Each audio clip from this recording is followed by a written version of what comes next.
आखिर कौन होगा बीजेपी का अगला प्रदेशाध्यक्ष, क्या होगा रिपीटिशन और कब होगी बीजेपी के नए प्रदेशाध्यक्ष की ताजपोशी।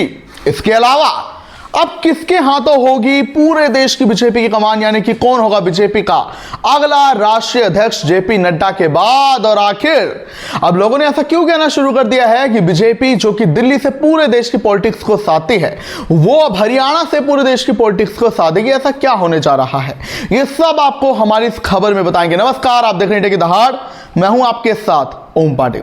तो कार्यक्रम की शुरुआत करते हैं और सबसे पहले हम बात करेंगे बीजेपी के संगठन चुनावों में प्रदेशाध्यक्ष चुनावों को लेकर जो सुगबुगाहट है वो। तो देखिए, सबसे बड़ा सवाल यही है कि कौन होगा बीजेपी का अगला प्रदेशाध्यक्ष और उसकी ताजपोशी आखिर कब होगी। तो देखिए, हमें सूत्रों के हवाले से पुख्ता जानकारी मिली है कि बड़ोली का रिपीट होना तय माना जा रहा है, यानी कि बड़ोली को ही फिर से बीजेपी का प्रदेशाध्यक्ष चुना जाएगा। उनके हाथों हरियाणा बीजेपी की कमान दी जाएगी। एक नए संगठन के साथ जो है वो एक नई फोर्स को बीजेपी की जो है लीड करेंगे और उनकी ताजपोशी की भी तारीख सामने आ गई है। जी हां, सूत्रों के हवाले से हमें जानकारी है वो 31 मार्च को इसकी घोषणा होगी, जहां बड़ोली को चुनावों के बाद जो है जब चयनित हो जाएंगे वो, तो उनके नामों का ऐलान जो है हो जाएगा। वहीं आपको बता दें कि खबर हमने आपको पहले ही बताई थी कि हरियाणा में जो है बीजेपी के नए प्रदेशाध्यक्ष रिपीट हो सकते हैं, उनका कार्यकाल भी बढ़ सकता है।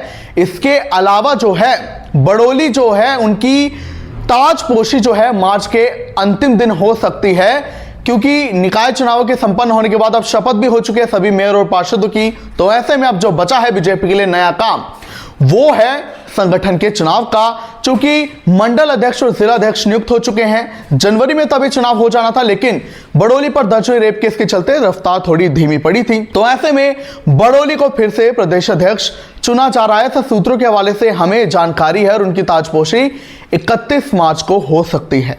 दूसरी बात हम करेंगे बीजेपी के राष्ट्रीय अध्यक्ष के चुनाव को लेकर जो सुगबुगाहट है उसकी।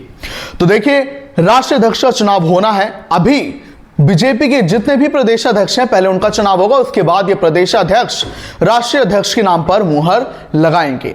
आपकी जानकारी के लिए बता दें कि अब एक और नया नाम इस राष्ट्रीय अध्यक्ष की दौड़ में जुड़ गया है, वो है खट्टर का। जी हां, मुख्यमंत्री हरियाणा के जो पूर्व में रहे हैं मनोहर लाल खट्टर और जो वर्तमान में केंद्रीय मंत्री है, उनका नाम अब आगे आ गया है रेस में। क्योंकि ये पुख्ता भी इसलिए माना जा रहा है क्योंकि खट्टर ने हरियाणा के मुख्यमंत्री की कमान संभालने के पहले संगठन में बहुत काम किया है और तभी संगठन में, और वो आरएसएस से भी जुड़े हुए हैं, मोदी के भी करीबी हैं, लिहाजा उन्हें तब हरियाणा का मुख्यमंत्री बनाया गया था क्योंकि उनकी संगठन में अच्छी पकड़ है।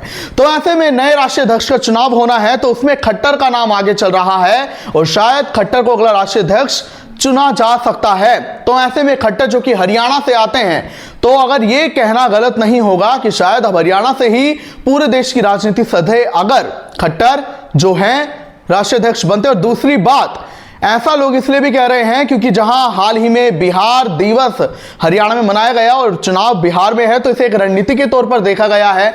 तो ऐसे में अब लोगों ने यही कहना शुरू कर दिया है कि खट्टर अगर राष्ट्रीय अध्यक्ष बन गए तो अब कुछ ही सालों में हरियाणा से ही पूरे देश की राजनीति बीजेपी साधेगी। क्या कुछ आप कहेंगे, मैं जरूर बताएं।